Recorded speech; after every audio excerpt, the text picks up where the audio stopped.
하나님의 말씀 에스겔서 3장 12절부터 15절까지입니다. 에스겔서 3장 12절부터 15절까지 말씀 모두 함께 소리 맞추어서 봉독하겠습니다. 때에 주의 영이 나를 들어올리시는데 내가 내 뒤에서 크게 울리는 소리를 들으니 찬송할지어다 여호와의 영광이 그의 처소로부터 나오는도다 하니 이는 생물들의 날개가 서로 부딪히는 소리와 생물 곁에 바퀴 소리라 크게 울리는 소리더라. 주의 영이 나를 들어올려 데리고 가시는데 내가 근심하고 분한 마음으로 가니 여호와의 권능이 힘있게 나를 감동시키시더라. 이에 내가 데라비베에 이르러 그 사로잡힌 백성 곧 그발 강가에 거주하는 자들에게 나아가 그 중에서 두려워 떨며 7일을 지내니라. 아멘.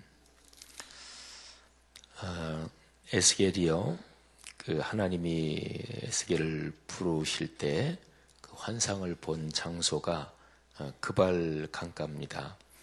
에스겔서 1장 1절 제가 한번 읽으면 30째 해 넷째 달 초닷새에 내가 그발 강가 사로잡힌 자 중에 있을 때에 하늘이 열리며 하나님의 모습이 내게 보이니. 그러니까 에스겔이 그발 강가 거기에서 그 하늘의 환상을 보는 거예요. 오늘 여기 말씀에 보면 에스겔이 이제 하나님의 그 환상을 보면서 자신이 어디에 있는지 또 어떤 상황에 있는지 이거는 영적인 거룩한 환상이라서 그건 뭐 도무지 측량을 할 수가 없는 거죠. 근데 이제 환상이 거의 다 끝납니다. 다 끝나는데 주님의 영이 에스겔을 들어 올리시는 거예요. 그때 에스겔이 큰 소리를 듣습니다. 에스겔 뒤에서 크게 울리는 소리를 들었다. 그렇게 기록을 하고 있죠. 근데 그 소리는 기본적으로 찬송 소리입니다. 그리고 그 소리는 하나님의 보좌 수레, 에스겔이 본 환상이 하나님 보좌의 환상이죠. 근데 그 보좌가 움직이는 것처럼 수레 형식으로 그렇게 돼 있죠. 바퀴도 달리고 해서 움직이는 그런 모습이었습니다. 근데 그 수레에 네 생물이 있었고 네 생물이 각기 날개가 서로 달려있다 그랬죠. 그래서 그 날개가 서로 부딪히는 소리, 또 생물 곁에 있는 바퀴가 달려있는데 바퀴 소리. 근데 그 소리들이 큰 찬송 소리로 울려 퍼지는 거죠. 찬송의 내용이 12절에 구체적으로 나옵니다. 찬송할지어다 여호와의 영광이 그의 처소로부터 나오는도다. 이게 찬송의 내용이었습니다. 근본적으로 존재하는 모든 것은 하나님의 영광을 위해서 존재합니다. 하나님이 만드신 피조 세계에서 하나님께 영광을 돌리지 않는 것, 그러니까 창조의 주님께 영광을 돌리지 않는 것, 그것은 존재의 목적에 어긋나게 사는 거죠. 시편 19편에 보면 하나님이 창조하신 해와 달과 별 만물이 창조주의 영광을 높이며 찬양한다 이렇게 되어 있습니다. 하나님의 보좌, 그 움직이는 보좌의 환상인데 그 보좌에서 어떤 소리가 날까요? 그거는 말할 것도 없습니다. 영원하신 주님, 그리고 창조의 주님, 그리고 우주 만물의 주권자 그 한 분을 높이는 그런 찬양 소리가 거기에서 나는 거죠. 야고보서 말씀에 그런 말씀이 있죠. 우리 사람이 입으로 마땅히 하나님의 영광을 찬송해야 한다. 근데 많은 사람들이 하나님이 주신 그 입으로 뭐 형제를 미워하고 거짓말하고 저주하고 그런다. 하나님이 주신 사람의 입은 근본적으로 하나님을 찬송하기 위해서 주신 것이고 또 근본적으로 이웃을 사랑하고 하나님의 뜻을 전하기 위해서 주신 것인데, 그런데 하나님이 주신 그 입으로 저주도 하고 거짓말도 하고 독한 말도 한다. 그건 마땅치 않다. 그런 거죠. 하나님이 우리 사람에게 주신 가장 커다란 영광이, 또는 가장 커다란 선물이 이 피조세계인 만물 가운데서 하나님을 찬송하는 그 리더 역할을 맡기신 것입니다. 우리가 예배를 드리잖아요. 예배에는 인도자가 있지요. 하나님이 목회자를 세우신 까닭은 근본적으로 예배 인도자로 세우신 거예요. 교회 건물은 근본적으로 예배 드리는 집입니다. 그래서 교회 건물에 대한 가장 전형적인 표현은 예배당이라고 얘기할 수가 있죠. 그리스도인 존재하는 기본적인 목적도 마찬가지입니다. 하나님께 예배하기 위해서 그리스도인은 존재합니다. 그러니까요, 이 세계 모든 피조물 가운데서 하나님이 피조물들을 만드시면서 그 중에서 사람을 특별히 가장 존귀하게 만드셨는데, 사람을 만드신 목적은 피조세계 전체가 하나님께 예배를 드리는데 그 예배 인도자로 하나님께서 사람을 만드신 것입니다. 하나님께서 만드신 사람들이 온 피조세계가 함께 주님께 예배하는데, 근데 그 가장 핵심적인 장소, 중심적인 장소가 예배당이고, 그리고 교회 모이는 날이에요. 그 심장이 주일 예배고, 또 기둥 같은 예배가 수요 예배고, 이렇게 되는 거죠. 그러면 교회에 모여서 성도들이 예배할 때, 또는 교회에 모이는 날, 교회 모이는 시간, 그때는 마땅히 하나님을 찬송해야죠. 그죠? 하나님을 마땅히 예배해야 합니다. 근데 교회에 모일 때, 그때도 하나님을 예배하지 않는다. 진실하게 또는 진정으로 예배하지 않는다. 그러면 그 사람의 다른 삶은 그건 말할 것도 없습니다. 그래서 그리스도인의 모든 훈련은 주님의 집에 모일 때 예배하러 모이는 거거든요. 근본적으로 주님의 집에 모일 때 그때의 예배를 어떻게 드리느냐, 거기에 그리스도인의 삶의 성공과 실패가 거기에 다 걸려있다, 이렇게 말할 수가 있습니다. 피조물 전체가 예배를 위해 존재하고, 또 피조물 전체가 하나님께 바르게 예배하기 위해서 하나님은 특별한 장소, 특별한 시간을 구별해 두셨습니다. 그게 주일 성수요, 또 정해진 예배 시간이죠. 조금 더 읽어 내려가다 보면 이제 주님의 거룩한 영이 이 에스겔을 환상 중에 들어 올려 데리고 갑니다. 아직까지도 이제 다 환상이죠. 거룩한 체험인데, 근데 여기에 특별한 표현이 나와요. 14절에 보면 내가 근심하고 분한 마음으로 간다.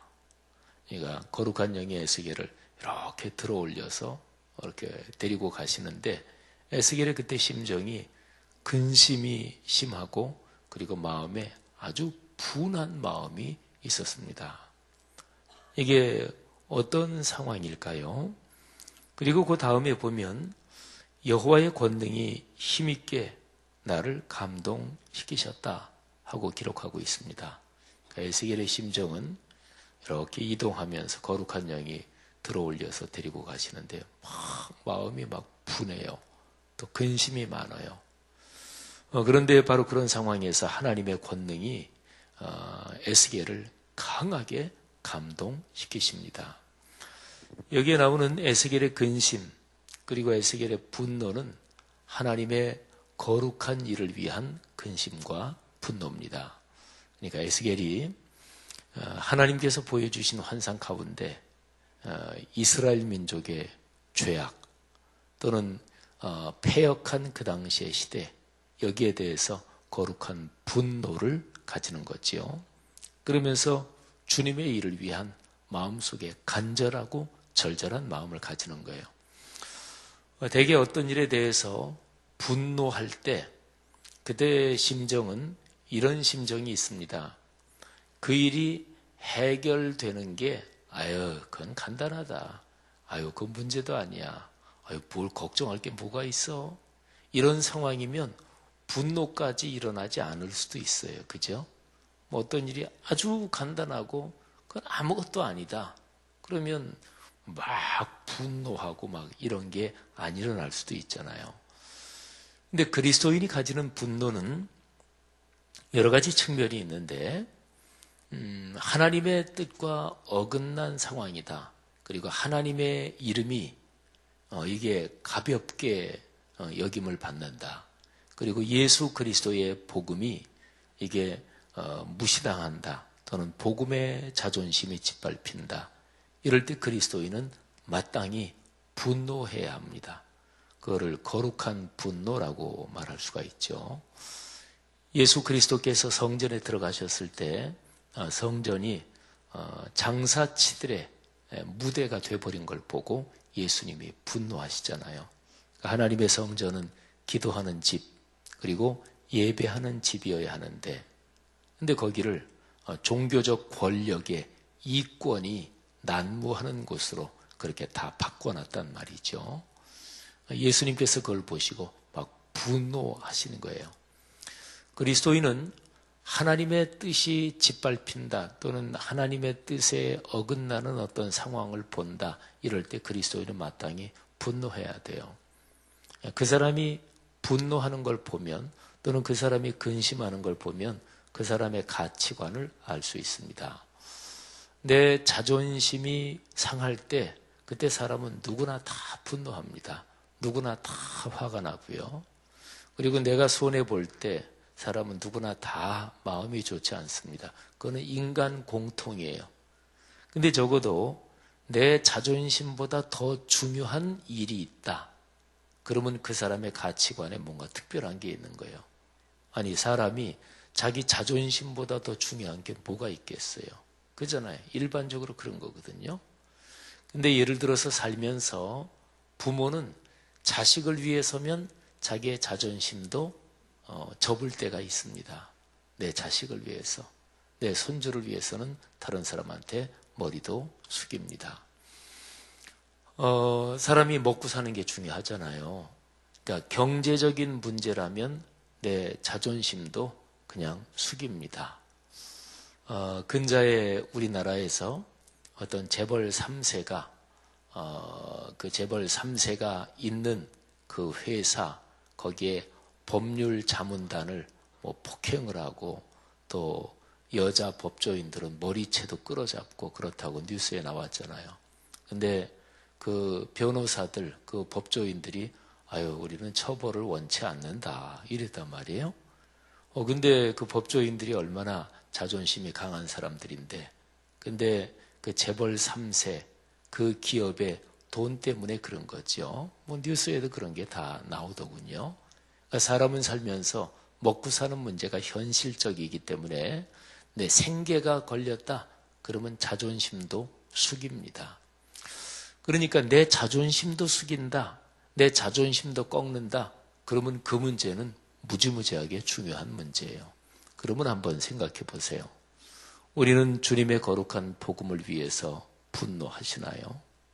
또 주님의 거룩한 복음을 위해서 내 자존심보다 예수 그리스도의 복음이 더 중요하다 이렇게 생각하시나요? 주 예수 그리스도의 복음 전파 또는 그리스도의 몸인 교회, 이 교회 공동체를 위해서 내 자존심을 접는 경우도 있으신가요?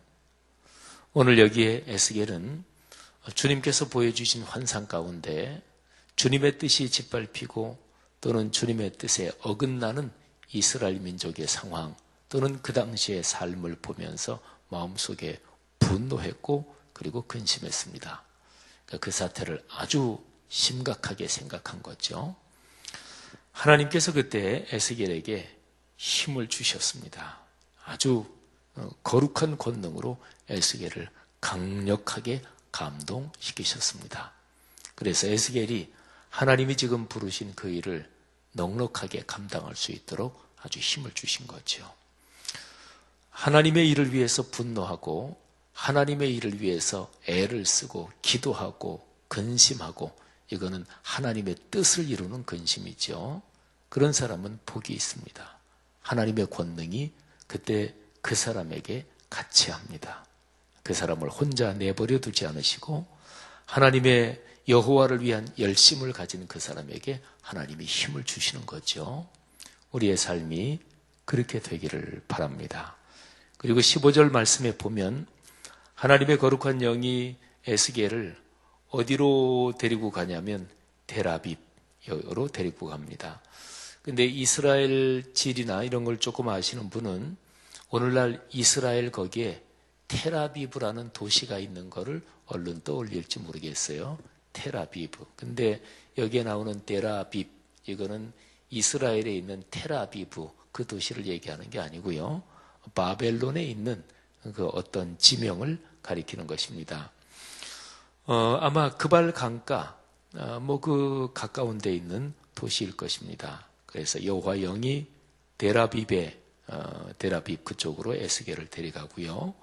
그리고 그발 강가에 거주하는 자들, 그 사로잡힌 자들 그 가운데로 데리고 가십니다. 아마 그발 강가, 바로 강가에 집을 짓고 이렇게 살지는 않았겠죠. 근데 그발 강가 거기는 아마 사람들이 모여서 예배하는 장소였을 거예요.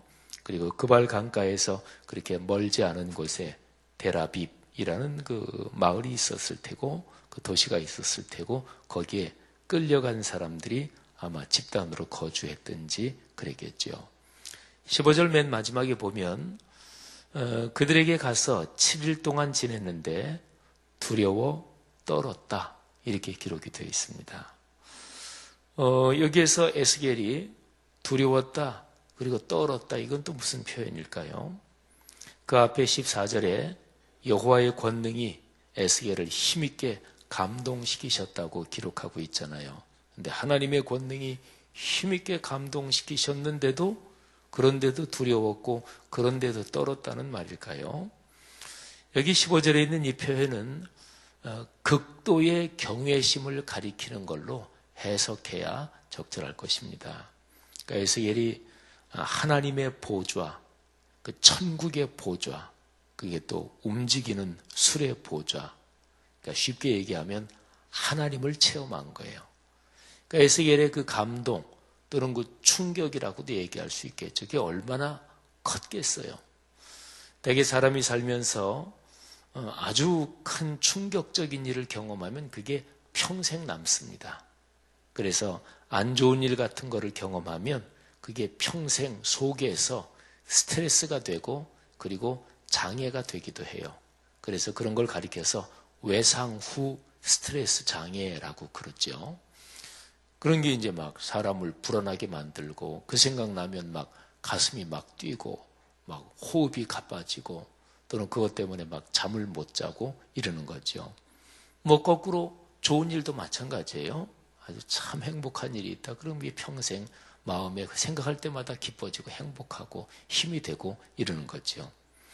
근데 사람이 체험할 수 있는 체험 중에서 가장 극도의 체험은 그거는 신을 만나는 체험입니다. 이게 가장 극도의 체험이에요. 근데 에스겔이 지금 그런 체험을 한 거거든요. 하나님을 거룩한 환상 가운데 만나는 체험을, 그냥 편하게 얘기하면 무시무시한 체험, 어마어마한 체험, 극도의 어떤 신앙적 체험을 한 거예요. 그 충격이 얼마나 컸겠어요. 성경에서 하나님을 만나는 체험을 할 때 이제 많이 공통적으로 기록되는 그 모습이 뭐냐면, 그 앞에서 죽은 것 같이 됐다.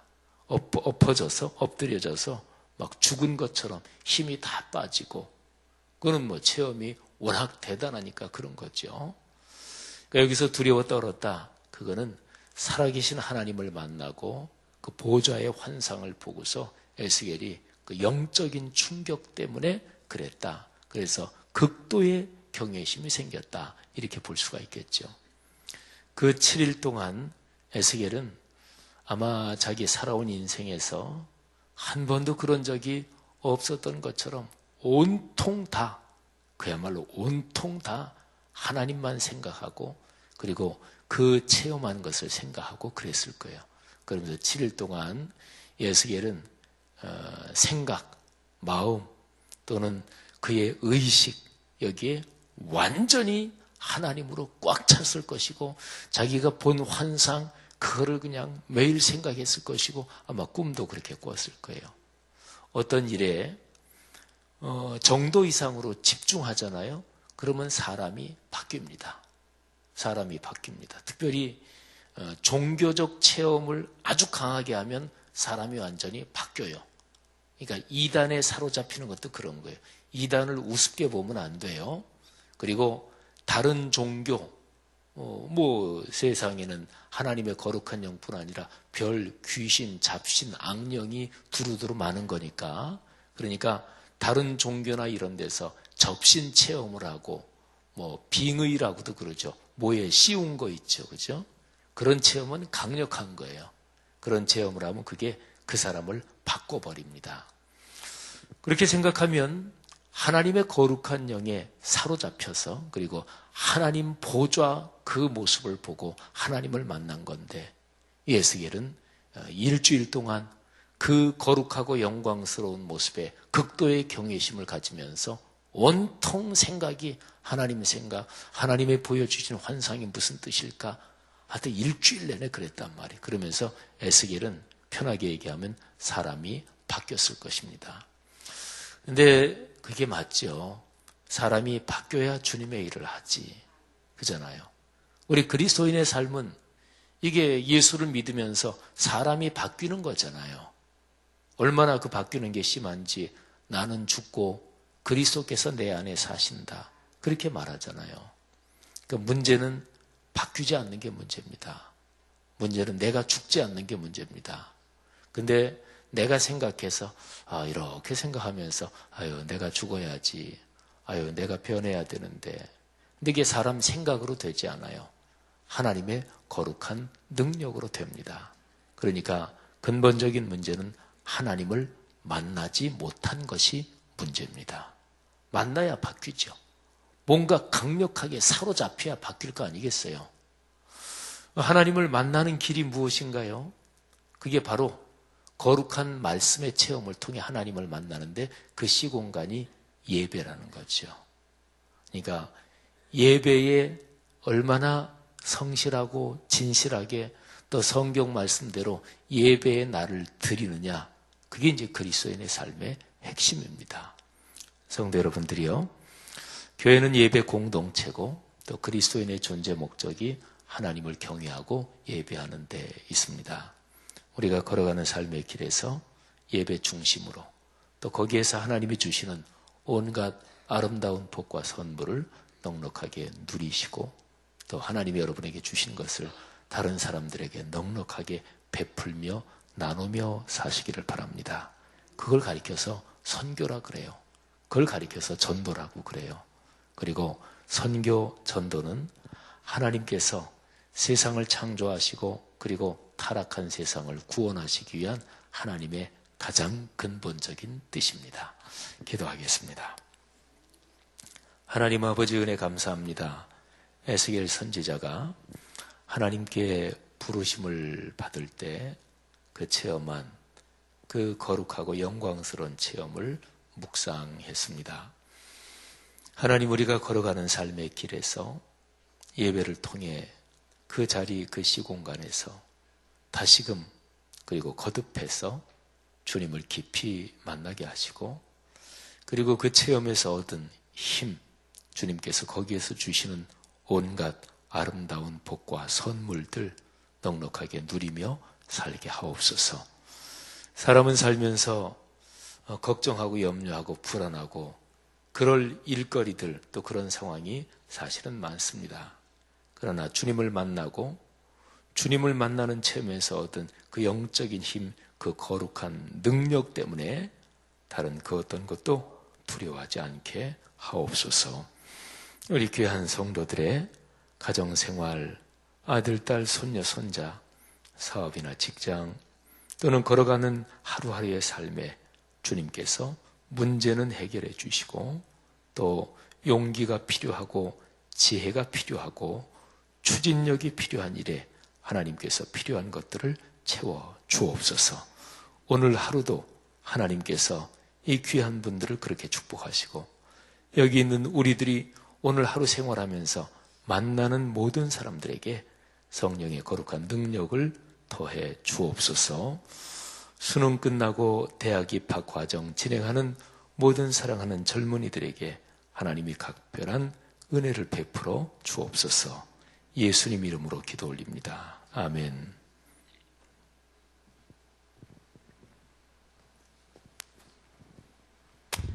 귀한 말씀 감사합니다. 오늘 같이 들으실 공동기도문은 사역입니다. 성경대로 우리 사역의 지평이 온 누리를 품게 하옵소서. 위원회 사역, 교구 사역, 말씀삼 성경대학 사역을 축복하셔서 말씀과 성령의 충만으로 인격과 일상이 거룩해지게 하소서.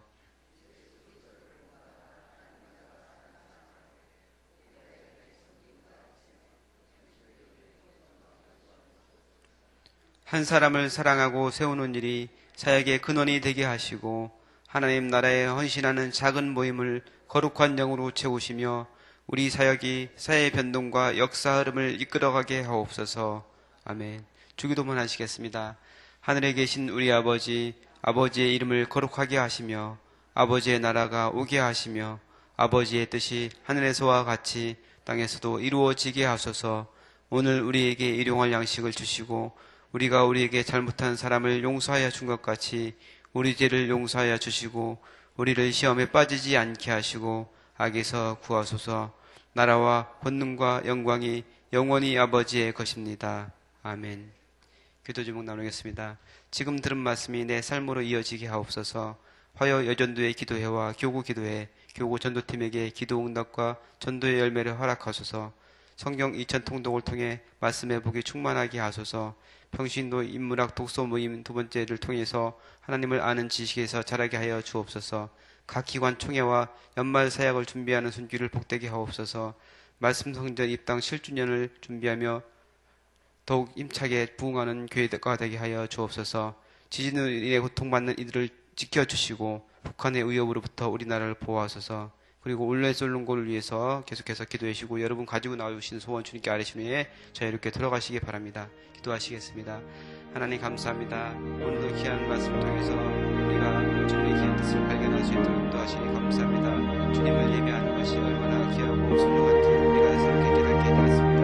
에스겔이 주님을 만나고 하나님의 그 귀한 보좌를 제거하고 난 후에 사람을 변화되어 주님 앞에 두렵고 떨림으로 나아갔던 것처럼 우리가 그렇게 예배를 정말 소중히 생각하니까 주 예배 가운데 임하시는 주님의 영을 우리가 경험할 수 있도록 도와주옵소서. 하나님 예배가 새롭게 될 수 있도록 주께서 도와주시고 하나님 예배에서 도와주시기 원합니다. 하나님 아버지 하나님 우리가 삶의 자리에서 어떤 예배하게 하여 주시고 주님을 높이며 함께 영광을 드리는 우리 삶이 될 수 있도록 주님께서 축복하여 주옵소서. 하나님 오늘도 여전도의 교회를 축복하여 주옵소서. 하나님 교회의 또한 전도팀에게 은혜를 주셔서 주님께서 허락하신 귀한 아버지 동력 가운데 아버지 많은 사람들이 그 기쁨을 통해서 아버지에게는 이렇게 응답을 받게 하여 주시고 또한 전도 열매가 아버지 맺어지는 그런 귀한 은혜가 있도록 축복하여 주옵소서. 오늘 나가서 주의 말씀을 전할 때 많은 예비된